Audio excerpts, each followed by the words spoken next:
There are new signs about town that read, "Please do not pet the police officers." This raises any number of questions. These are the recordings of Dr. Cornelius Blink.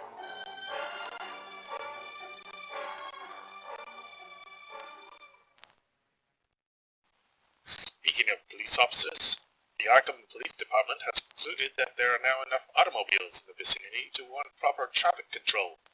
To that end, they posted a man on a kind of pedestal at one of the downtown corners to direct said traffic. He uses a shrill whistle, which is good, because otherwise the officer in question only seems to communicate with grunts that emerge from his fat-lipped mouth, located under his rather prominent and craggy brow. So, bad to say, he's not much of a conversationalist.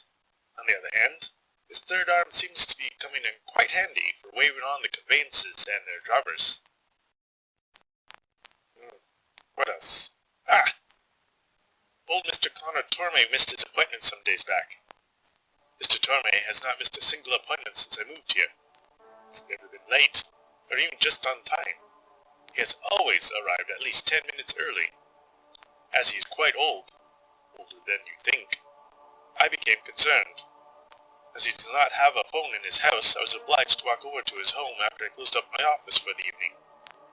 He lives on Litch Street, near Peabody, don't you know?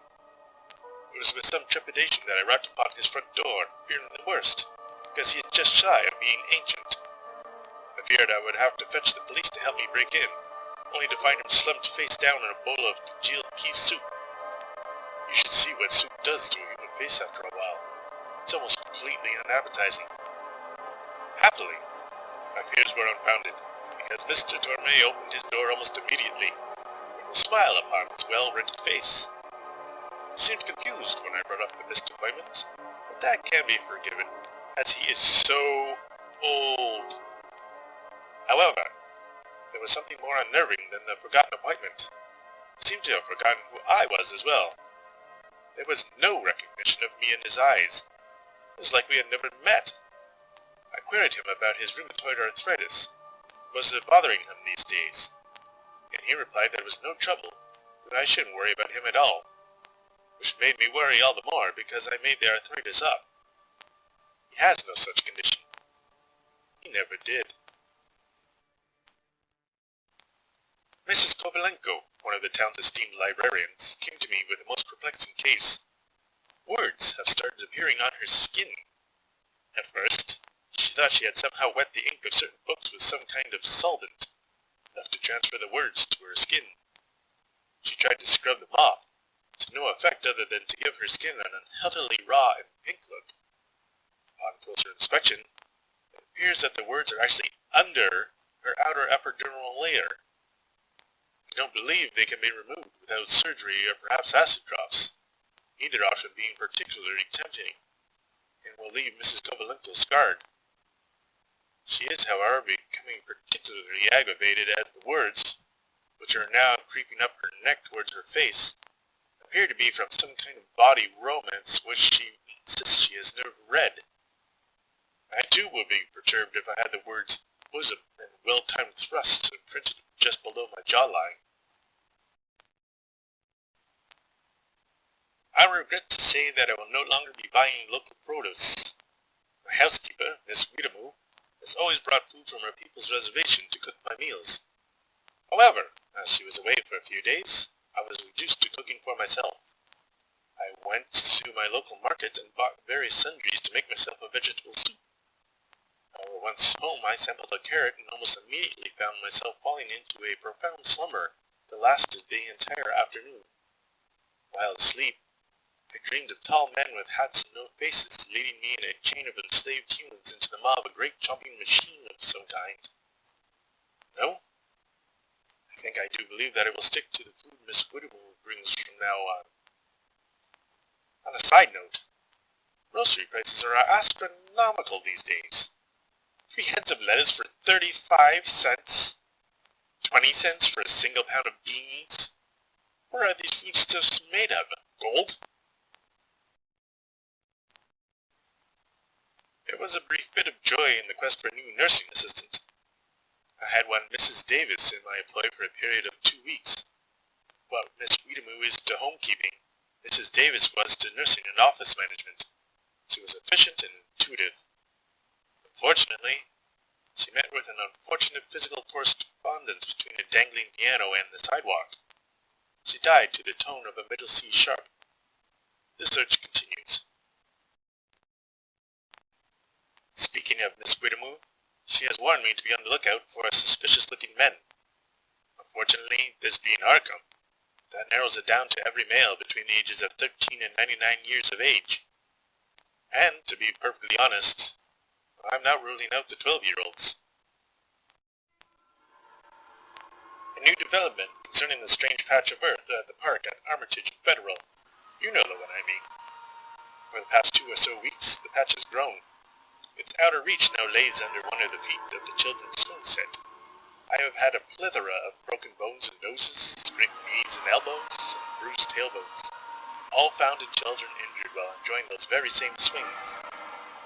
While I do not have any substantial proof to link the injuries to that strange patch of dirt, certainly an interesting coincidence.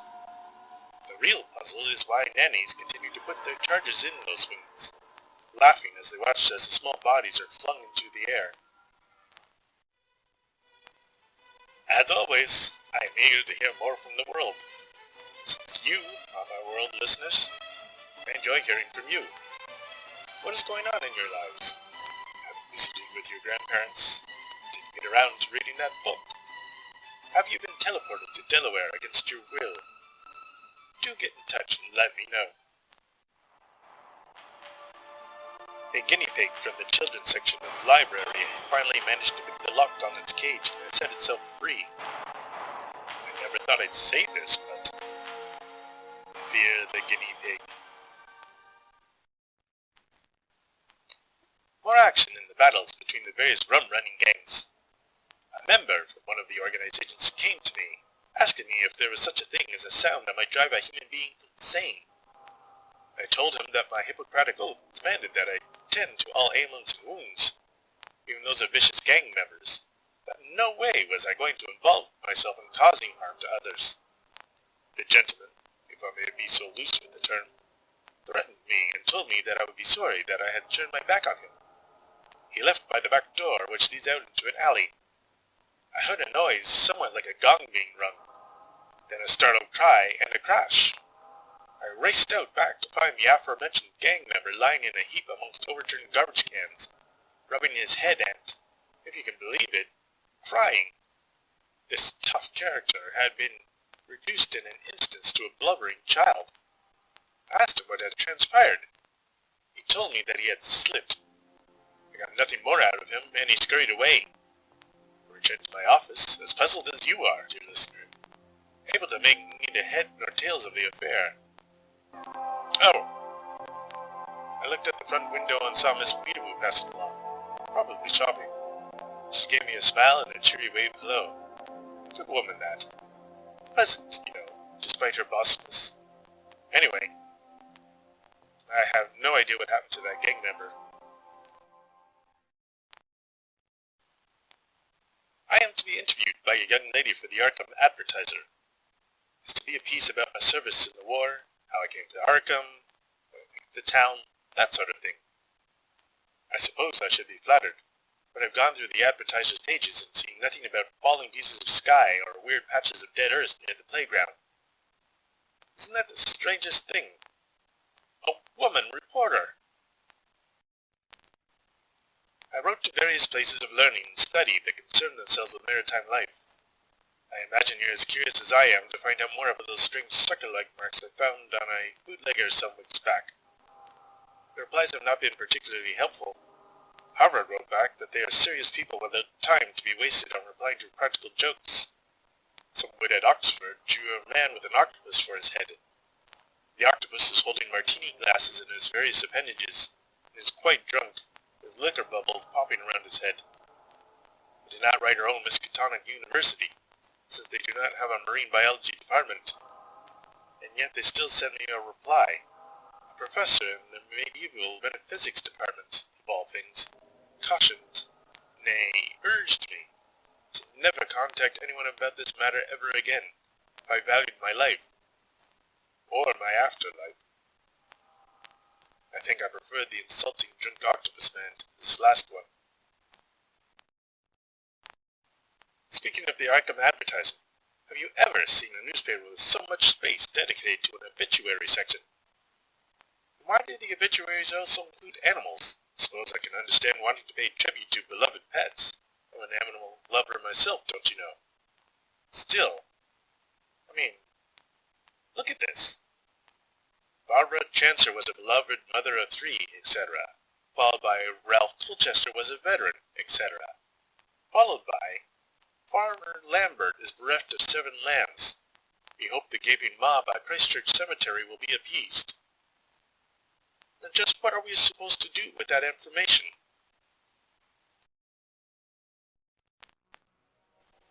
I am thinking of purchasing a bicycle. I haven't ridden one since I was in short pants. I will probably make an awkward spectacle of myself. Still, I remember the glee of having the wind rush by as one punched those pedals like Lucifer himself was chasing you. Perhaps I'll use it to go investigate this laminating maw that is supposedly over by Christchurch Cemetery. Miss Weedamoo gave me a chiding when I slightly burned my hand yesterday. She had baked me a batch of brownies. I was distracted when I reached for one and touched the tray instead. Miss Weedamoo clucked her tongue at me and ran my fingertips under cool water. I think someone needs to be reminded just exactly who's in charge here. I've just concluded penning my latest paper, Erectile Dysfunctions and the Many Uses of Electricity.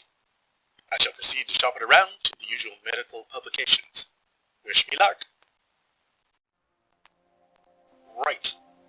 I tried to have a conversation with Miss Weedamoo about how she was my employee, and how I was the king of my own castle. She laughed at me, patted my arm, gave me a brownie. Insufferable woman. Excellent brownies, though.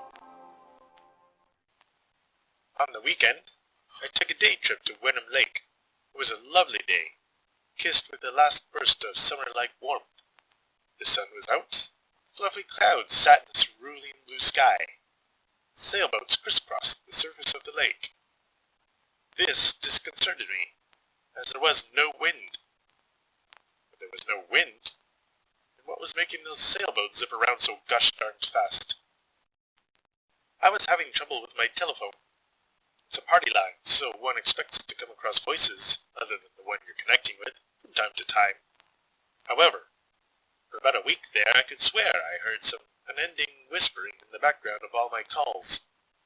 I couldn't quite make out everything the voices said, but I do believe the words believe, obey, seize, and comply came up on repeated occasions. I called up the phone company, and they were surprisingly prompt, arriving not more than 15 minutes after my call to them.